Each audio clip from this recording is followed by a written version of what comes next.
பரிசுடர் வேளை விடுவோனே நடுநிழல் நீரில் உரை முகிலோதி தரு திருமாலின் மணவாளா சடமுடை பூவின் நடுவினில் வீடு தனிமலை மேவு பெருமாளை திரு தனிமலை மேவு பெருமாளே.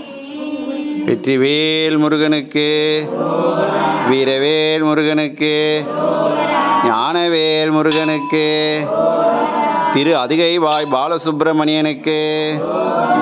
திருச்சிற்றம்பலம்.